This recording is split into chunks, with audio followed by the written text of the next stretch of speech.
Hallelujah. स्वागत है आपका परमेश्वर की सामर्थी हजूरी में। आज का पवित्र वचन मेरी भविष्यवाणियों की पुस्तक में से लिया गया है, जो कि परमेश्वर के प्रिय दास प्रेरित अंकुर यूसुफ नरुल्ला जी के द्वारा लिखा गया है। आइए हम आज के उस पवित्र वचन को पढ़ते हुए आगे चलते हैं और अपनी ज़िंदगी में गवाहियों को रिसीव करते हैं। हालेलुया।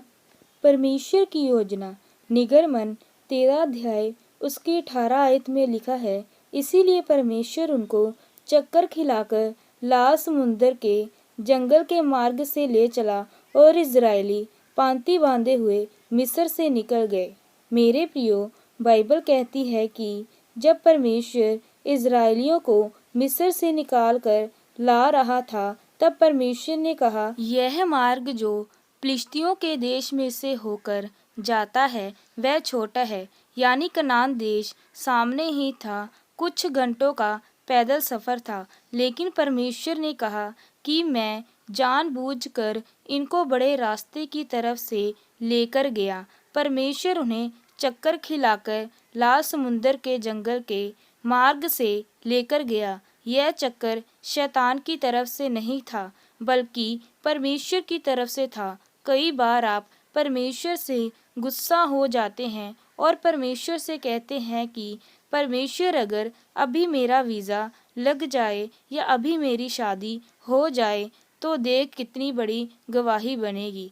इजरायली लोग सोच सकते थे कि हमने तो सुना है कि कनान देश बिल्कुल साथ में है, हम अभी चलेंगे और जल्दी पहुंच जाएंगे।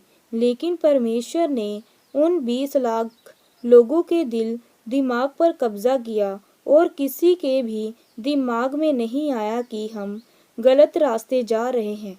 लेकिन परमेश्वर जानता था कि अगर यह आशीष इनको अभी मिल गई तो यह लंबा रास्ता तय नहीं कर सकेंगे, और जैसे ही फिरौन राजा इन्हें मारने के लिए आएगा तो वह भाग जाएंगे। जब वह लोग जंगल की ओर से जा रहे थे तो सामने समुंदर था और पीछे फिरौन की सेना थी। तब उनके पास भागने के लिए कोई भी रास्ता नहीं था। फिर परमेश्वर ने समुंदर को 2 भाग किया और उन्हें बचाया।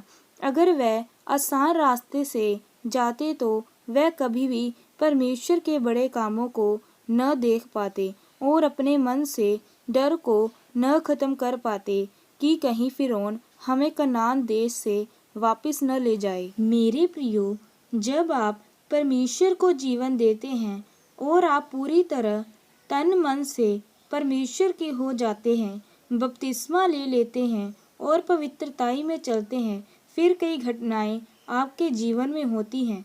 अगर आपको मसीह जीवन में गुस्सा आ रहा है और आप सोच रहे हैं कि परमेश्वर ऐसा क्यों हो रहा है, लेकिन आप नहीं जानते हैं कि परमेश्वर आपको बचाना चाहता है, क्योंकि आपके जीवन के लिए परमेश्वर की योजना बड़ी है जो आप अभी नहीं देख पा रहे हैं। मेरे प्रियो, याद रखें, जब आप मसीह में चलते हैं तो आपका जीवन प्रार्थना वाला, उपवास रखने वाला और वचन पढ़ने वाला होना चाहिए।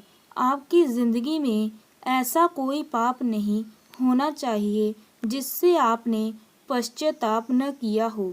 उसके बाद आपके जीवन में ऐसा समय आएगा जब आप सोच रहे होंगे कि जो काम 5 साल में होना चाहिए वो 2 दिन में हो रहा है, और जब आप परमेश्वर के साथ समय बिता रहे होते हैं तो यही समय आपके अंदर गुणों को, चमत्कारों को पैदा करता है। तब आप अपनी बुलाहट को पूरा करने के लिए तैयार हो जाते हैं। आमीन। हालेलुया। मेरे प्रियो, आइए हम सामर्थी प्रार्थना की ओर चलते हैं। सर्वशक्तिमान परमेश्वर, इस वचन के लिए मैं आपका धन्यवाद करता हूँ। परमेश्वर, मैं अंगीकार करता हूँ कि मैं अपनी मर्जी को नहीं बल्कि आपकी मर्जी को पूरा करूँगा और आपके वचनों पर चलूँगा और आपके पवित्र नाम को महिमा दूँगा। प्रभु यीशु मसीह के नाम में आमीन। हालेलुया।